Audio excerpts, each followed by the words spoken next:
Isa-isa nang naiproklama ang mga bagong leader ng bayan matapos ang Hatol ng Bayan 2025. Yan ang ulat ni Bien Manalo. Marami na ang opisyal ng naiproklamang wagi sa halalan. Marami pa rin ang nangunguna sa bilangan ngayong Hatol ng Bayan 2025. Kabilang na dyan ang dating mamamahayag at kongresista ng ikatlong distrito ng Laguna na si Sol Aragones. Nakakuha siya ng mahigit 635,000 votes. Paghahatid ng dekalidad na serbisyong medikal ang pagtutuunan ng pansin ng bagong gobernadora.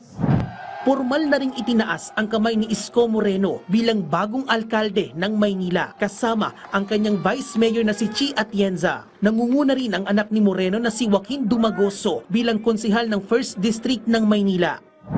Naiproklama na rin si Daniel Fernando bilang nagbabalik gobernador ng Bulacan, maging ang kanyang katandem na si re-electionist Vice Governor Alex Castro. Iprinoklama na rin ng Star for All Season na si Vilma Santos Recto bilang gobernador ng Batangas. Gayun din ang kanyang anak na si Ryan Recto sa pagkakongresista sa ika-6 na distrito ng Batangas. Maging ang dating beauty queen na si Lerin May Bautista na waging konsehal naman sa Los Baños, Laguna para sa kanyang ikalawang termino.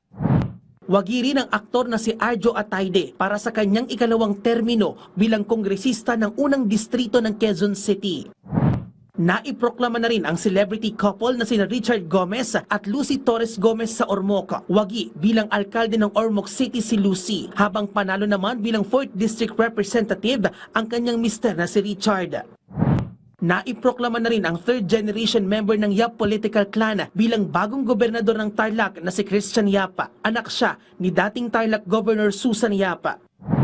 Opisyal na ring itinaas ang kamay ni Bong Lacson bilang re-elected governor ng Negros Occidental kasama si Joven Alonso bilang bagong halal na vice-gobernador ng Lalawigan. Formal na ring naiproklama bilang gobernador ng Quezon ang nagbabalik na si Dr. Helen Tana. Ito ang kanyang ikalawang termino bilang gobernadora ng Quezon. Habang tinuldukan naman ng dating presidente ng Catanduanes State University na si Patrick Alain Azanza ang halos 2 dekadang pamamayagpag ng mga Kua matapos manalo bilang gobernador ng Catanduanes laban kay Peter Kua na kapatid ng kasalukuyang gobernador na si Joseph Kua. Bien Manalo para sa Pambansang TV sa Bagong Pilipinas.